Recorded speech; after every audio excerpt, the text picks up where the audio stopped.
의견도 같습니다. 저하고 많이 싸워서 되셨습니다.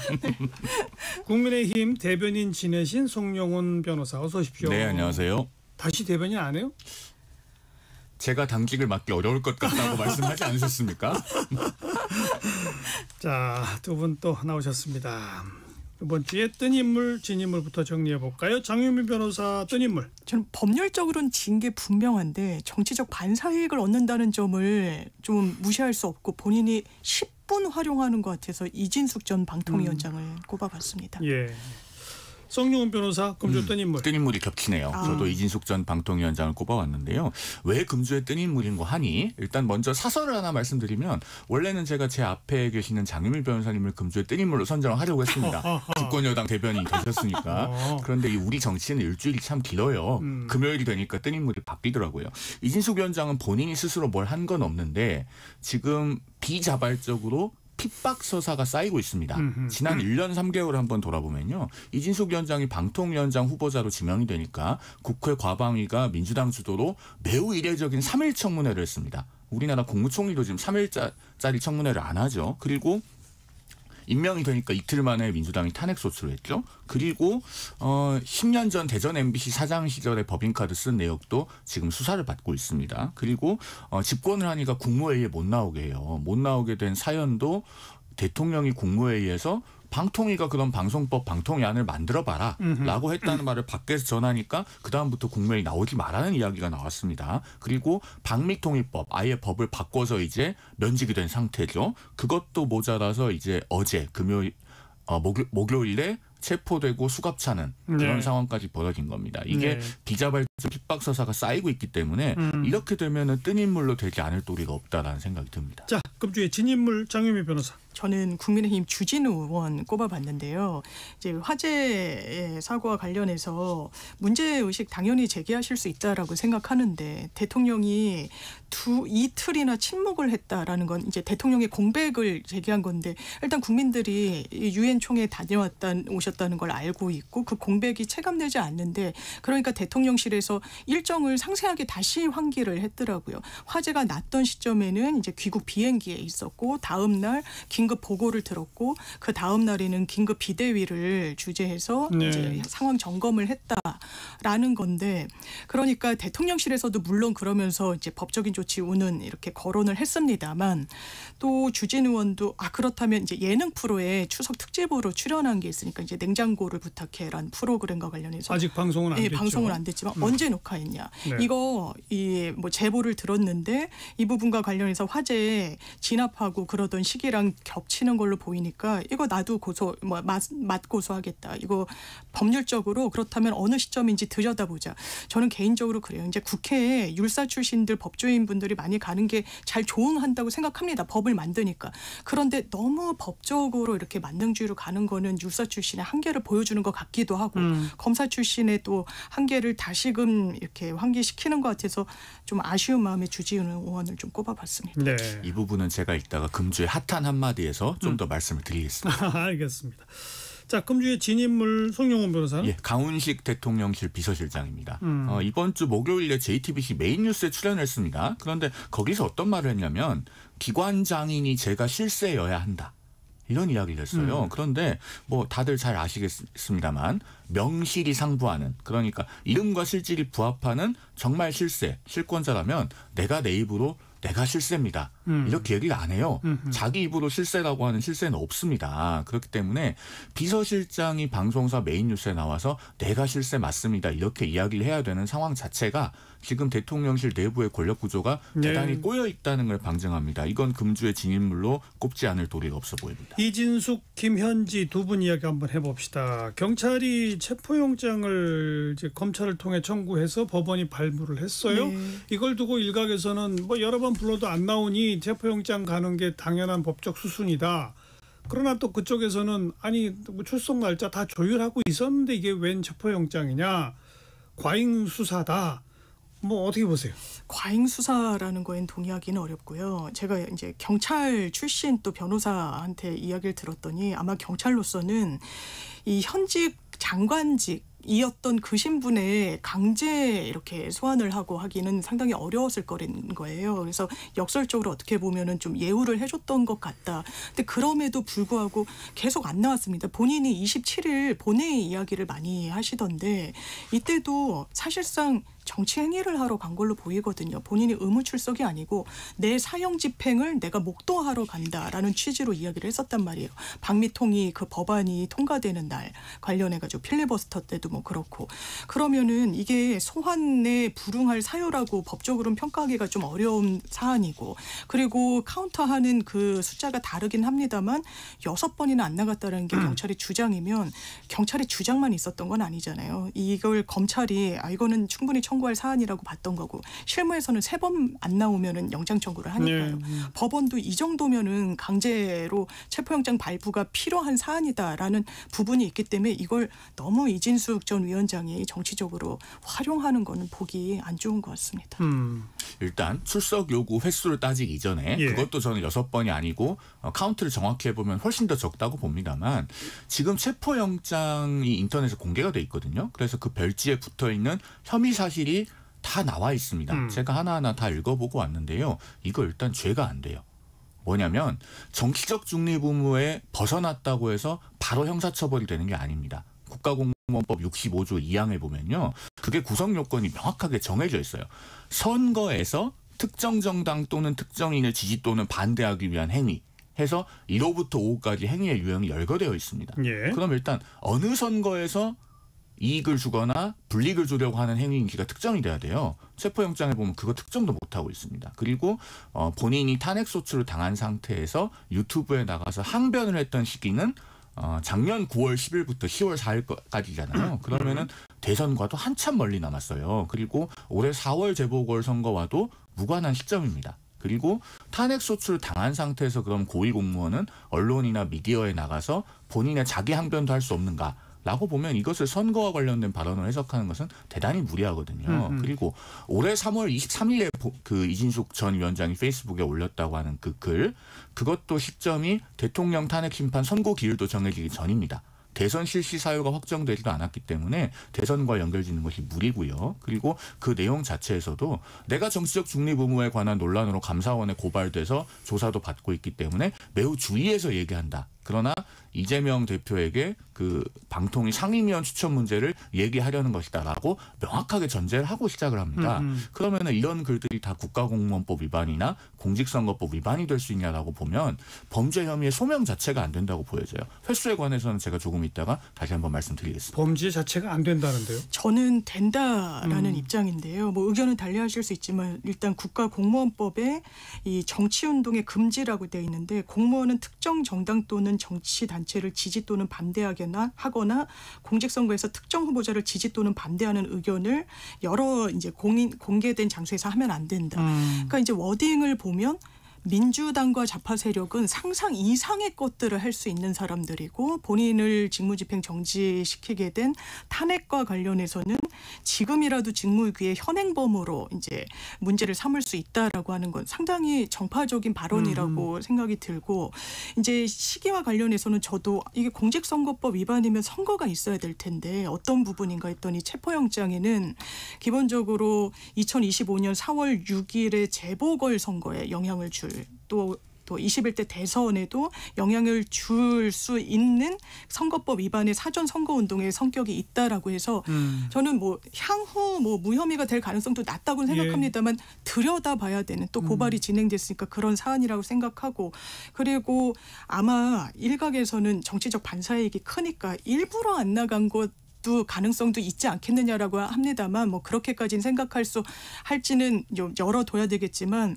이거는 좀 부적절하다는 데는 그리고 그 발언이 계속 쭉 그 현직 장관직 정무직 공무원일 때 쭉 이어졌었거든요. 이런 부분에 대해서는 좀 그냥 간과할 수는 없는 상황이라고 아무튼 이건 이제 법적으로 다투어지겠죠. 경찰 쪽에서는 죄가 된다고 보고 있는 거고 변호인 측은 안 된다고 보고 있는 거고 그런 거니까. 어차피 법정 가봐야 아는 거 아니겠어요? 아니 그런데 이거는요. 구속영장 청구하면은 기각 나올 사안이고요. 범죄 혐의 소명이 안 돼서 그리고 기소해도 저는 무죄 나올 사안이라고 보여집니다. 그러니까 65조 2항에 대해서 조금만 더 말씀드리면 따져봐야죠, 1호부터 5호까지 있는데 이 중에 어느 거에도 해당이 안 돼요. 보면은 투표를 하거나 하지 아니하도록 권유 운동을 하는 것. 서명운동을 기도 주재하거나 권유하는 것, 문서나 도서를 공공시설 등에 게시하거나 게시하게 하는 것, 기부금을 모집 또는 모집하게 하거나 공용자금을 이용 또는 이용하게 하는 것, 타인에게 정당이나 그 밖의 정치단체 가입하게 하거나 가입하지 아니하도록 권유운동을 하는 것. 이 중에 어느 것에도 해당이 안 되거든요. 그리고 우리가 여기서 한 가지 짚어볼 거는요. 탄핵소추는 기본적으로 야당이 합니다. 여당이 고위공무원에 대해서 탄핵소추를 하진 않겠죠. 그러면은 야당이 적어도 국회 제적 과반수 이상이 돼서 탄핵소추를 할 때는 굉장히 강한 정치적인 힘과 많은 스피커가 있어요.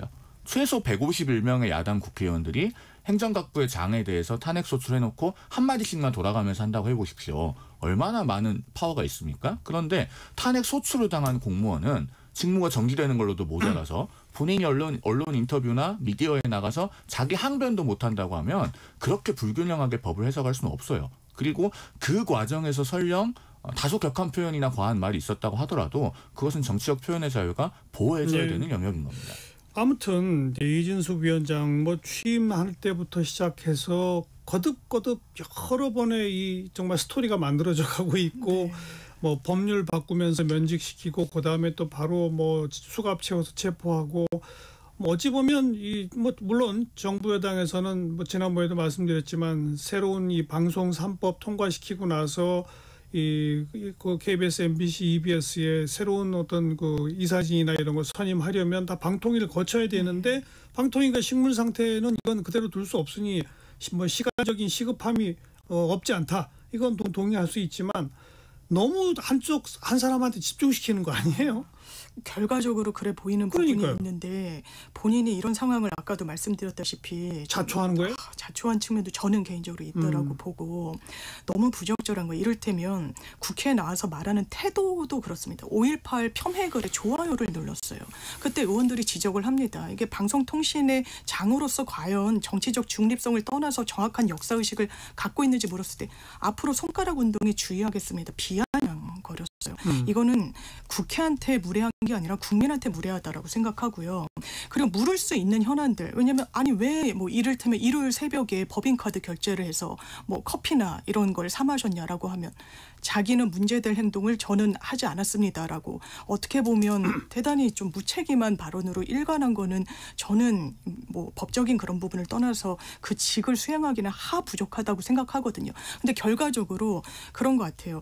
왜 이렇게 무리하게 하느냐. 추석밥상에 올랐느냐. 이건 민주당이 바라는 그림은 전혀 아닙니다. 만약에 진짜 정무적인 고려를 했으면 이런 수순으로 가진 않았을 거예요. 굳이 체포까지 뭐를 하느냐. 그렇습니다. 그죠? 그럴 정치적 체급의 인물이란 평가도 없고 그죠? 국민의힘에서도 심지어 대구시장 이제 출마설이 계속 나오는데 엄청 많은 좀 경쟁력 있는 분들이 지금 지방선거가 국민의힘이 어려울 거라고 하니까 이제 될 만한 지역에 많이 집중돼 계시다는 거 아닙니까? 그렇죠. 근데 결과적으로 이런 판을 만들어줄 이유는 없거든요. 이제 경찰의 자체 판단이 있었던 건데 그것을 이재명이 시켰냐 이렇게 이야기하는 건 온당하진 않아 보이죠. 그러니까 민주당 입장에서도 경찰 굳이 왜 그랬어 이런 분위기인데 아무튼 왜 민주당이 다수로 돌리기는 어렵다 그 말 아니에요? 근데 민주당에서 이 체포에 대해서 굉장히 정당화하려고들 하시더라고요. 대표적으로 민주당의 박수현 수석 대변인이 본인의 페이스북에 글을 올려서 공직선거법 사건이니 공소시효가 6개월이라서 경찰로서는 더 미루지 않고 조사를 해야 되니 체포영장 신청했을 것이다. 이런 취지로 말씀을 하셨거든요.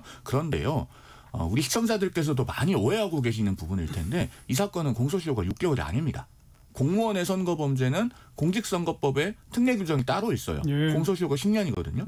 국가공무원법 65조 2항도 그 82조에 가면은 역시나 공소시효가 10년입니다. 그건 그래서 박 의원이 뭘 잘못 알고 원평을 한 것 같네요. 근데 당의 수석 대변인이시잖아요. 그런 건 좀 팩트 체크 해보고 말씀을 하셔야죠. 그리고 앞서 이제 태도 말씀하셨는데 태도가 범죄가 될 수는 없어요.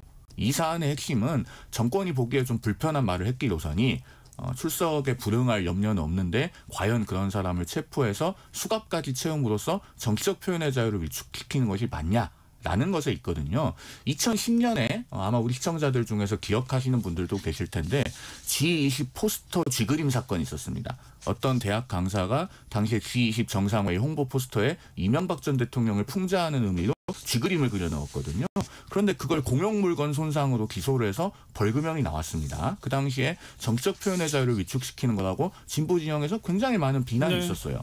지금 이 사건과 비교해 보면은 과연 우리 사회가 어디까지 정치적 표현 그리고 자기 항변 이런 것을 허용해야 되느냐라는 관점에서 봤을 때 역시나 지금 경찰의 조치는 크게 비판받아야 마땅하다라고 생각합니다. 그 공소시효 부분은 맞아요? 아니 이게 말씀 주신 대로 공무원의 선거운동 범죄로 하면 10년으로 이제 특칙 예외처럼 돼 있어요. 왜냐하면 공직선거법은 시효 이제 빨리 법적 안정성 때문에 6개월이 맞는데, 근데 이진숙 위원장이 지금 이야기하는 게 나 직무집행이 정지돼서 나 공무원 신분도 아니었다. 뭐 이런 취지의 주장을 하신단 말이에요. 그래서 그 부분에 만약에 법원에서 또 받아들여지거나 하면은 일반 사전 선거운동죄로 의율해야 되는 거거든요. 그건 또 6개월이라서 이제 아마 저도 체포영장에는 공무원 신분에서 저지른 범죄로 되어 있긴 합니다만 이게 안 받아들여질 때는 6개월 좀 보수적으로 놓고 수사를 해야 되는 상황인 건 맞는 것 같습니다. 제가 체포영장 별질 다 보고 왔는데요. 거기에 국가공무원법하고 공직선거법상 공무원의 신분에서 한 행위로만 되어 있고 기타 조항에 관한 언급이 일체 없습니다. 오늘 3시부터 이 체포에 대한 적부심이 열린다면서요? 네, 그럼 그렇습니다. 바로 결정이 납니까? 이게 바로 내야 됩니다. 24시간 안에는 결정을 내야 되는 규정으로 되어 있어서 그런데 이제 대단히 인용률이 떨어져서요. 왜냐하면 어쨌든 법원도 체포의 필요성을 인정해가지고 영장 발부했는데 그랬겠죠. 뭐 며칠 상간에 그 사유가 사실 없다라고 다른 법원이 판단하는 건 대단히 이례적이기도 해서 이것이 이제 인용될 가능성은 없다고 생각합니다. 예. 영장을 치진 않을 것 같습니다. 저도 개인적으로. 구속영장. 예. 왜냐하면 이게 법정형이 그렇게 높지 않아요. 기본적으로 발언에 기인한 건데 안 나와서 강제로 끌어들이는 것까지만 허용될 것 같습니다. 결론이 비슷한데 관점이 약간 달라요. 일단 구속영장은 청구하면 저는 100% 기각된다고 봅니다. 범죄 혐의에 소명이 없기 때문에. 다만 이게 법정형이 가볍진 않아요. 국가공무원법 65조 2항 위반하면요 3년 이하의 징역인데 거기 벌금형이 없어요.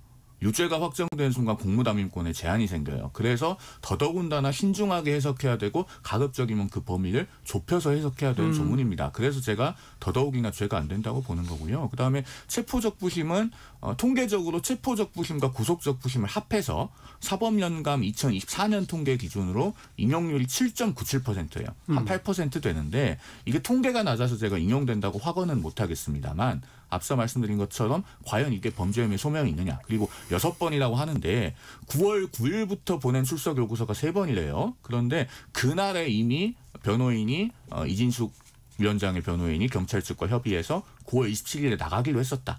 그런데 나중에 사후적으로 필리버스터가 발생해서 그날 재석해야 되니 불출석 사유서도 냈다. 그리고 이거 안 나가려고 필리버스터에 일부러 나가서 보고 있었던 것이 아니라 8월 5일에 방송법 필리버스터 할 때도 나가서 봤다는 겁니다. 그러면 일부러 안 나간 것도 아니잖아요. 이런 점에서 다시 한번 검토해 볼 만한 여지가 상당히 많고 그래서 오늘 청약에 다퉈질 거라고 보여집니다. 아무튼 뭐 경찰도 나름 그 절차적인 정당성을 확보해서 체포영장까지 발부를 받았다라는 주장일 테니까 오늘 적부심에서 어떤 결론이 나는지 한번 지켜보면 되겠고 아무튼 두 분 다 구속영장으로까지 바로 가지는 않을 것 같다. 네, 일단 조사를 마치고 귀가시킬 것 같다. 귀가 조치시킬 그 다음에는 이제 뭐 불구속 상태로 기소를 하든지 뭐 이런 식으로 될 것 같다.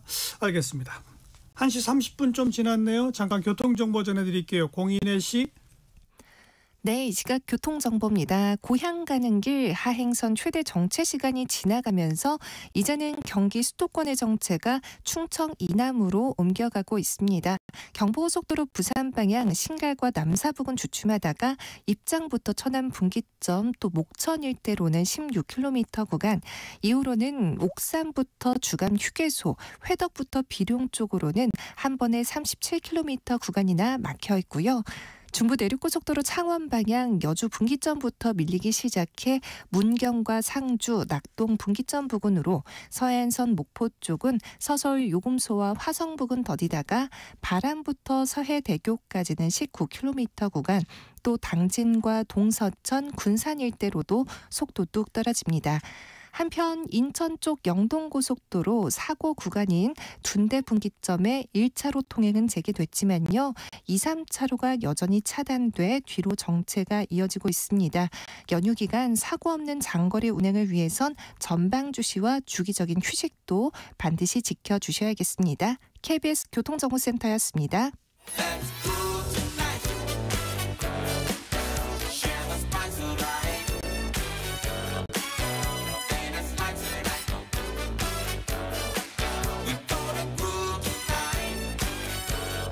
국민 MC 정관용. KBS 1라디오 정관용의 시사본부. 들어보면 달라요.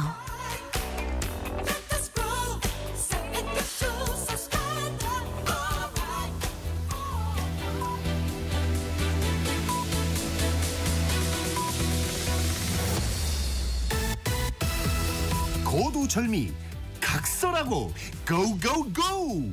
갈 때까지 가보자. 정관용의 시사본부. 매주 토요일 2부 거두절미 각설하고 더불어민주당 대변인 장윤미 변호사, 국민의힘 대변인 지내신 송영훈 변호사 두 분과 함께합니다. 금주의 핫한 한마디, 장윤미 변호사. 저는 정치권에서 어떻게 이런 말이 나올 수 있나 좀 개인적으로는 의아하고 사실상 정말 정치할 자격이 없다고 생각하는데 국민의힘 김민수 최고위원 발언 꼽아봤습니다. 좀 놀라운데요. 정확하게 이렇게 이야기를 했더라고요. 지금 무비자로 한국에 대거 몰려드는 중국인은 대체 누굽니까? 이재명 정권은 국민 안전을 고려치 않습니다. 죄송하지만 스스로의 안전 반드시 지켜주시길 부탁드립니다. 이건 잠재적 범죄자 취급을 한 거예요. 한국에 관광을 오는 이 중국인 관광객들에게. 이게 무비자로 들어오시는 분들은 기본적으로 이제 그 다수가 모여가지고 이제 관광을 하기 때문에 다 스크린을 한다라고 하더라고요. 불법 체류 이력이 있는지 그리고 무슨 범죄 경력이 있는지 등도 본다라고 하는데 이 제도가 윤석열 정부 때 무비자 이 제도가 도입이 된 겁니다. 잘했다고 저는 생각해요. 왜냐하면 이제 많이 온다고 하니까 소상공인들이 많은 프로모션 같은 거 준비하고 명동 같은 경우에도 공실률이 어쨌든 이런 분위기와 이제 맞물려 가지고 상당히 줄어들었더라고요. 그런데 정치인이 이런 발언을 해서 그리고 혐오를 부추겨서 정치적 이득을 얻으니까 이런 발언을 계산적으로 한다라고 생각하는데 이거 진짜 이래서는 안 된다고 생각합니다. 이른바 혐중 시위까지로 이어지는 그런 어떤 그 정서와 논리의 그 근거가 뭐예요? 일단 그 부분 지적하기 이전에요. 무비자로 입국한 중국인이 이제 크루즈 타고 단체로 왔다는 거 아닙니까? 제도 시행되자마자. 그런데 6명은 지금 행방이 묘연합니다. 그러면은 우리 국민들께서 좀 불안해하실 수 있어요. 그러면은 여기에 대해서 이재명 대통령이 중국인들이 와서 돈 많이 쓰고 가면 좋은 거 아니냐, 고마운 일 아니냐라고만 얘기하는 건 저는 바람직하지 않다고 봅니다. 그 말을 들으면요, 그럼 총선 때 민주당 대표 시절에 중국에도 셰셰 그 발언이 연상되는 거예요. 그러면은 사실 대통령이나 정부가 해야 될 거는 국민이 불안감을 느끼면 거기에 대해서 불법 체류의 소지를 차단하고 최대한 국민의 안전을 지키기 위한 대책도 함께 내놔야 됩니다. 모든 제도에는 명암이 있고 득이 있으면 실이 있는 것 아니겠습니까? 그러면은 이익이 있다면은 부작용도 최소화할 만한 대안을 같이 내놨어야 된다. 그리고 야당도 사실은 그런 부분을 정밀 타격에서 상당히 섬세한 결을 갖고 그렇죠. 이야기하는 것이 맞다고 생각을 합니다. 그런데 아무튼 그 이른바 혐중 시위까지로 간 그 논리가 뭔 거예요? 일단 특히 좀 젊은 세대한테 중국에 대한 비토가 어렸을 때부터 많이 있다라고는 하고 제가 주변에 물어봐도 그렇다고 하더라고요. 그랬을 때 반대로 민주당은 이제 친중 아니냐라고 이제 프레임을 걸면서 그 반대적으로 우리는 당신들 그 정서에 더 소구하는 정당이다. 그 판단이 틀리지 않았다. 우리가 그것을 지지한다. 그러니까 장애 집회를 해도 성조기 들고 나오지 말아요. 윤석열 전 대통령 언급하지 말아라 해도 극우와 아주 주파수가 잘 맞는 거예요. 지금 국민의힘은 이런 발언이 그냥 개인 유튜브나 이런 데서 나온 게 아니더라고요. 공당의 최고위원 회의에서 나온 겁니다. 이 부분이 제지되지도 않는다는 게 의아한 거예요.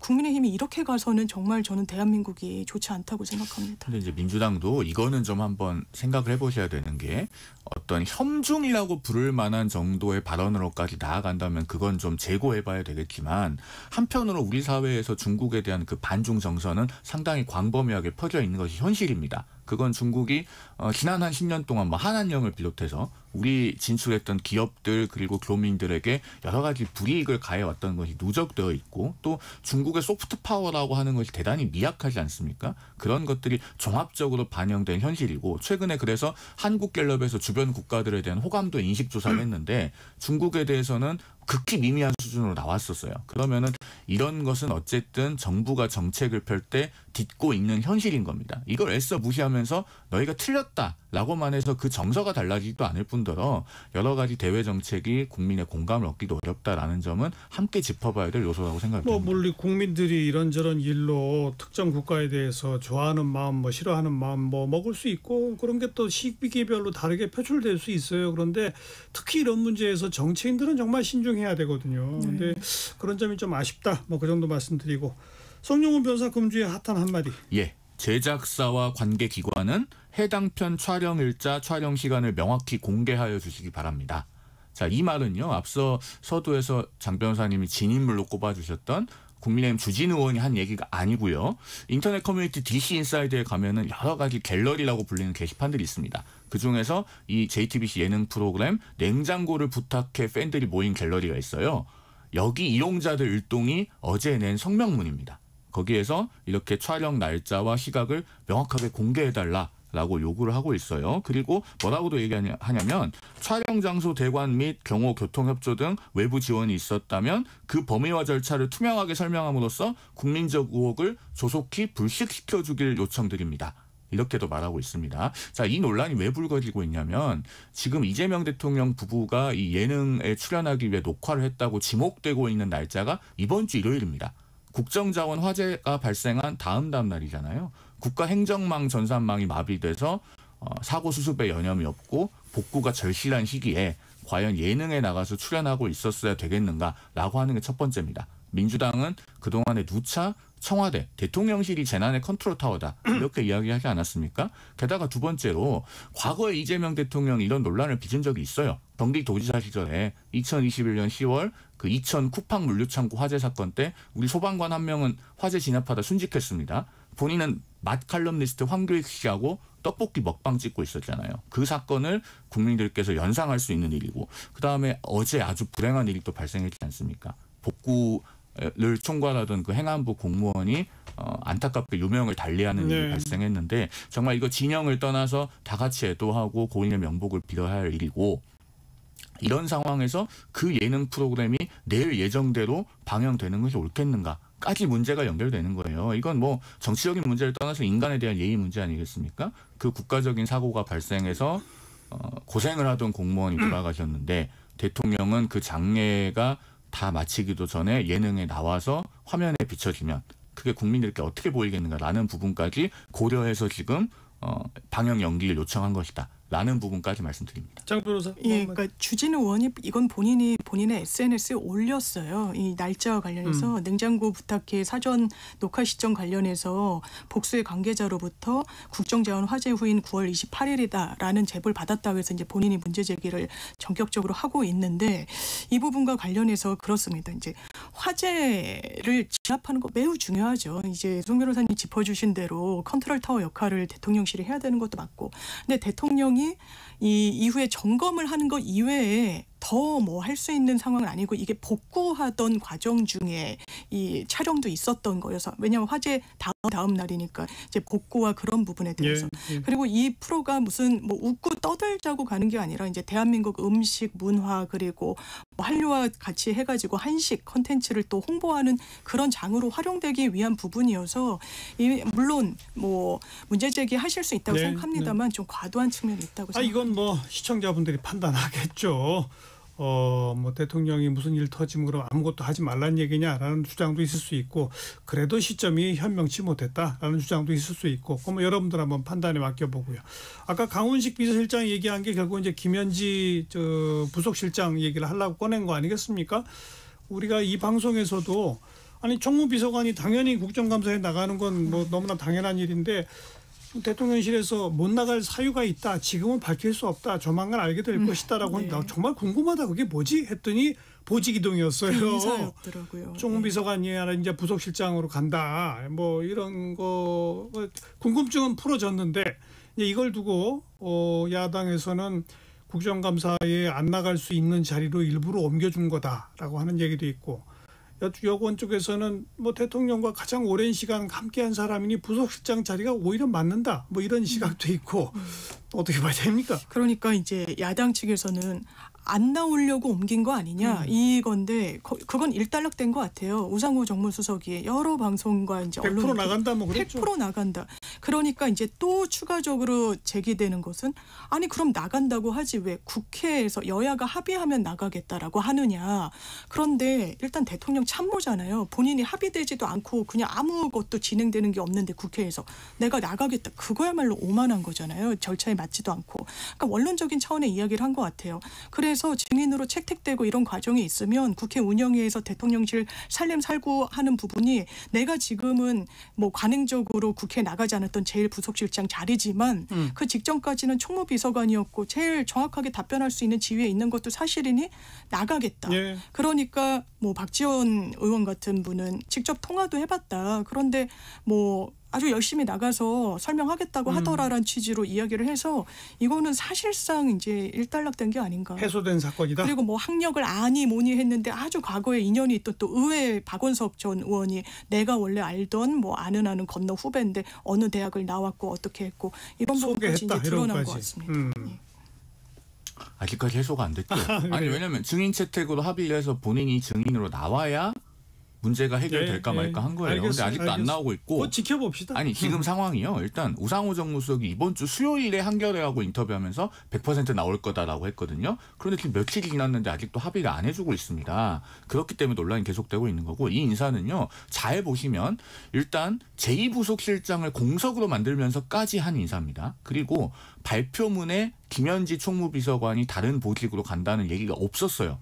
언론이 물어봐서 결국은 총무비서관이 이동된다는 걸 알아낸 겁니다. 그다음에 하필이면은 간 자리가 제1부속실장이에요. 총무비서관은 1992년 이래로 국회에 증언하러 나오지 않은 적이 없다고 했더니 한 번도 나온 적이 없는 자리로 보낸 겁니다. 당연히 의심을 살 만하죠. 그리고 복수대변인 체제를 만들었는데 이 복수대변인 체제는 사실은 난맥상이 더 심하기 때문에 쉽사리 잘 안 하는 겁니다. 앞서 저희가 그 예능 프로그램 녹화 문제도 말씀을 드렸는데 강유정 대변인은 주진 의원이 이른바 뭐 잃어버린 48시간 이렇게 문제 제기를 하니까 명백한 허위 사실이다. 책임져야 될 거다. 이렇게 얘기를 합니다. 그런데 한편으로 김남준 대변인은요. 미디어 오늘과의 통화에서 국정자원 화재 사건 이후에 녹화한 것은 맞다. 그랬어요. 이렇게 벌써 공동 대변인 손발이 안 맞습니다. 그러면 이게 정말 대변인실을 보강하기 위한 인사 맞습니까? 누가 봐도 김현지 총무비서관 국감 안 내보내기 위한 인사다. 이렇게 보이는 거죠. 그러니까 국감에 나오는지는 아직 여야 합의 과정이 남아 있는데 지금 여당이 부속실장 갔으니 이제 합의 못 해줘 이러지 않을 거라 이거죠. 그렇게까지 하면 진짜 역풍이 셀 것 같아서요. 네. 나오지 않을 도리가 이제는 없는 것 같습니다. 알겠습니다. 그러니까 여야가 빨리 합의해서 국감장에 나와서 질문하고 성실히 답변하고 뭐 일단 그러면 좀 지나가 볼 문제인 것 같고요. 금주에 좀 주목되는 거는 더불어민주당의 김영진 의원 인터뷰 등등을 통해 가지고 공개적으로 지금 대통령과 당의 지지도가 쭉쭉 떨어지는 게 이게 법사위 때문이다라고 하는 식의 얘기를 이제 적나라하게 하고 있지 않습니까? 대법원장 뭐 실속도 없는 청문회 하겠다고 한다든지 특별재판부 신설 법안을 낸다든지 이런 것 등등이 국민적인 역풍을 좀 불러일으키고 있다라고 하는 식의 인식. 게다가 그 발언을 한 당사자가 대통령의 원조 친명계의 사람이었기 때문에 아마 이 발언에는 대통령의 뜻이 숨겨져 있는 거 아니겠느냐라고 하는 식의 해석. 맞아요? 대통령의 의중이 실렸는지까지는 모르겠습니다만 이제 민주당을 아끼거나 아니면 민주당 내부 구성원들 사이에서는 대통령께서 이제 순방하고 이러는 와중에 법사위 발 뉴스의 점유율이 상당히 좀 높은 거 아니냐라는 이제 문제의식을 가지신 분이 몇몇 분들 이제 계시는 것 같고 그 연장선상에서 그렇다면 청문회를 개최한다고 했을 때 이게 정말 그럼 주요 증인들이 나올 것이 예상됐거나 아니면 최소한 지도부와 이제 면밀한 협의가 있었다거나 이런 부분은 좀 아니었던 것 같아서 그래서 김영진 의원이 쓴 표현에 의하더라도 약간 급발진 아니냐. 그럼 그런 부분과 관련해서 국민들이 지켜보시는 부분이 있는 것 같아요. 이 부분이 좀 무리한 거 아니야? 속도가 너무 빠른 거 아니야? 그리고 저는 이 뭐 사법개혁이나 검찰개혁의 큰 틀에는 이미 국민적 공감대가 이루어졌다고 생각합니다만 그 가는 과정도 중요하기 때문에 그렇죠. 이런 부분과 관련해서 당내 쓴소리가 나오는 것은 앞으로 이제 나아가는 방향에 있어서 다 수기하고 녹여내가지고 진행할 수 있을 것 같습니다. 저는 김영진 의원이요. 이재명 대통령에 대한 충신은 충신이구나. 이렇게 생각합니다. 무슨 말이냐면 이건 이재명 대통령 본인의 책임인데 일부 민주당 의원이나 추미애 법사위원장이나 이런 사람들의 책임으로 교묘하게 프레이밍하는 얘기를 하고 있다고 생각해요. 왜냐하면은 자 집권 여당의 조희대 대법원장에 대한 가짜 뉴스 등등을 동원한 린치는요. 이재명 대통령 본인이 끊어줄 수 있는 겁니다. 대통령의 말 한마디면 충분해요. 헌법과 법률이 보장한 대법원장의 임기는 절대 지켜져야 되며 누구도 이걸 건드려서는 안 된다. 라고 대통령 본인이 천명해주면 이 논란이 종식이 됩니다. 한마디만 하면 되는데 그걸 안 하고 있잖아요. 그리고 예를 들면 배임죄 폐지 같은 지금 그 사법 시스템을 파괴하는 문제도 그렇습니다. 이거 배임죄를 그냥 폐지하면 가장 이익을 보는 사람이 누굽니까? 천문학적인 배임 혐의로 재판받고 있다가 잠시 재판이 멈춰져 있는 이재명 대통령 본인이에요. 대장동 배임 혐의 금액이 4,895억 원, 백현동의 법인카드까지 합하면 5천억 원이 넘어갑니다. 이런 것들을 대통령 맞춤형으로 범죄 폐지하는 것이 아니다라고 하는 국민적인 의심을 받지 않으려면 역시나 한마디면 충분합니다. 나는 그 법을 적용받지 않아도 된다. 부칙에 이 법 시행 이후의 행위에 대해서만 적용한다라고 한 문장 넣어달라. 혹은 그런 것이 없이 올라오면 이재명 대통령 본인이 제2요구권 행사해서 국회에 돌려보내면 돼요. 그런 것들을 천명하지 않으니까 이 많은 논란들이 생기고 대통령 지지율이 떨어지고 있는데 김영진 의원은 그래도 대통령을 보호하기 위해서 일부 의원들 책임으로 돌리고 있는 겁니다. 제가 배임죄 이야기 기왕했으니까 한마디만 덧붙이면 20년 전에 그 황우석 교수의 환자 맞춤형 줄기세포라는 게 있었습니다. 그런 건 과학도 아니고 허구였죠.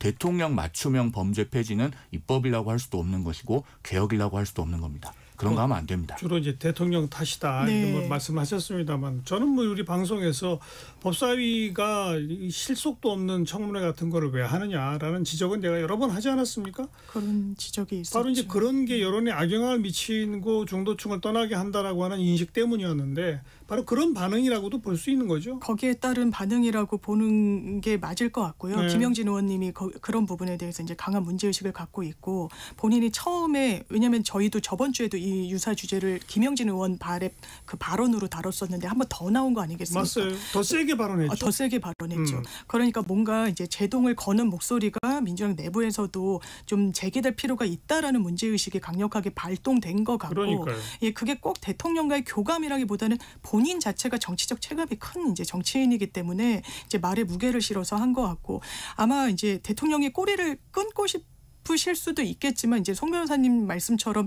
정말 대법원장은 임기가 보장되는데 민주당 뭐 어쩌고 저쩌고 이렇게 이야기가 나오면 이게 또 적극적인 당무 개입도 이거는 부적절한 부분이 있어서 대통령이 그렇게 하기에는 어려우실 것 같고 이제 배임죄 말씀을 주셔서 좀만 거들면 그런 것 같습니다. 기본적으로 이제 상법 개정안에서 주주에 대한 충실 의무가 이사한테 이제 부과가 된 거는 저는 그 방향이 맞다고 생각해요. 해외 입법례들도 그렇고 그러니까 기업들이 볼멘 소리가 나오는 거예요. 아니 이게 코에 걸면 코걸이, 귀에 걸면 귀걸이인 배임죄. 그러면 충실 의무를 위반했다는 게 법령 위반으로 반드시 이제 그 해석이 될 텐데. 그럼 우리한테 형사처벌까지 감안하라는 건 맞냐?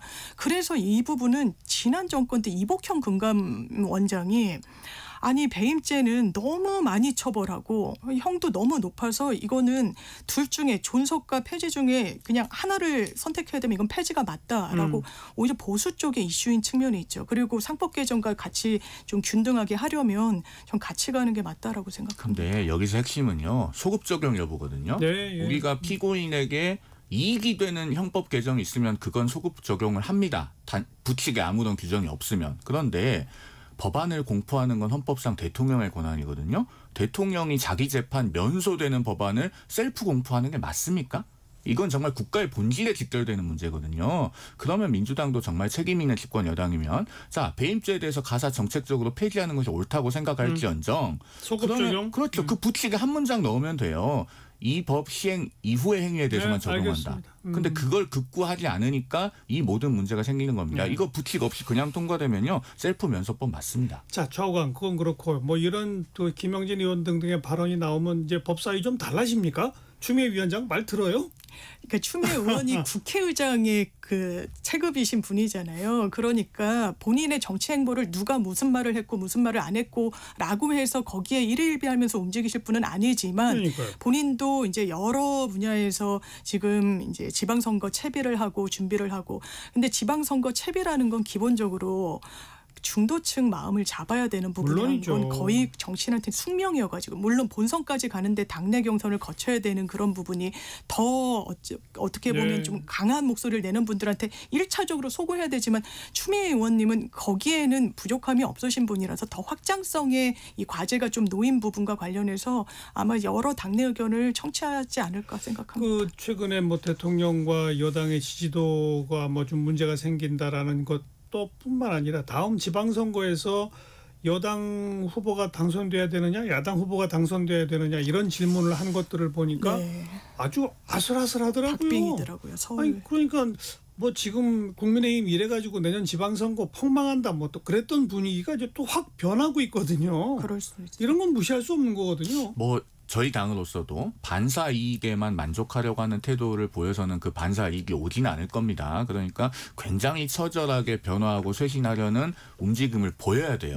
그 부분을 먼저 전제를 하고 말씀드리고 그다음에 지금 민주당의 문화는 당 대표부터 초선 의원까지 강성 팬덤의 눈치를 보는 것이 굉장히 뿌리 깊이 박혀 있지 않습니까? 최근에 그걸 상징적으로 보여주는 사건이 뭐 저희 당 김재섭 의원이라든가 민주당 모경종 의원이라든가 이런 의원들이 모여서 추석 연휴에 스타크래프트 한판 하자 뭐 이런 이벤트를 기획을 했는데 모경종 의원이 나오겠다고 했다가 못 나오겠다고 번복을 했어요. 이준석 의원이 주선한 거라고요? 뭐 그렇다고 하는데 우리가 프로야구도 이 시즌 중에 올스타전 한번 하잖아요. 벤치 클리어링하고 이렇게 치열하게 싸우던 선수들도 올스타전 할 때는 다 같은 유니폼 입고 뜁니다. 그리고 축구도 시즌이 끝나면은 자선 경기 같은 거 하잖아요. 백태클 하면서 잔디 위에서 구르던 선수들도 그렇게 하는데 정치도 한 번쯤 그런 이벤트 할 수 있는 건 아니겠어요? 그런데 강성 팬덤의 눈치를 보면서 그런 것도 못 나오겠다고 합니다. 이게 지금 민주당의 현주소이기 때문에 저는 추미애 법사위원장을 당에서 쉽게 제어할 수 있을 걸로 보지 않아요. 그러니까 그걸 이재명 대통령이 해야 되는 겁니다. 스타크래프트뿐이 아니라 제가 어떤 기사를 보니까 여야 의원들이 모여서 밥도 잘 안 먹는데요. 요즘은 그런다고들 하죠. 아니 당연히 저 상임위에서 막 소리 지르고 싸우다가도 같이 밥 먹고 술 한잔 하고 이러게 그게 정치 아니에요? 그러니까 제가 17대 국회 그냥 출입 기자였을 때는 그런 분위기가 그냥 출입 기자로서도 느껴지는 그런 분위기였거든요. 그리고 이제 미국에서도 워싱턴에서 학교 애들 같이 보내고 이럴 때 법안 이제 쟁점 법안도 통과되고 민생에 좀 더 초점이 맞춰졌는데 이렇게 사적인 부분까지 연결되지 않는 정치 풍토는 안 좋죠. 좋지는 않죠. 아이고, 그 강성 팬덤으로 지금 표현되는 분들부터 좀 정신 차렸으면 좋겠어요. 그분들이 아이고 뭐 저쪽 사람들은 아예 사람도 아니야 이렇게 하면 오히려 자기네 당에 손해가 된다는 사실 꼭 좀 잊지 말고 좀 기억을 해줬으면 좋겠습니다. 자, 거두절미 각설하고 여기까지 할까요? 더불어민주당 장현미 대변인 또 국민의힘 대변인 지내신 송영원 변호사 두 분 수고하셨습니다. 감사합니다. 감사합니다. 정관용의 시사본부 추석기획 내 고향 서울 우리는 하나다. 내일도 계속됩니다. 내일은 중국 동포 귀화하신 두 분 만나보도록 하죠. 자, 추가열이 나 같은 건 없는 건가요? 들으시고요. 내일 뵙겠습니다.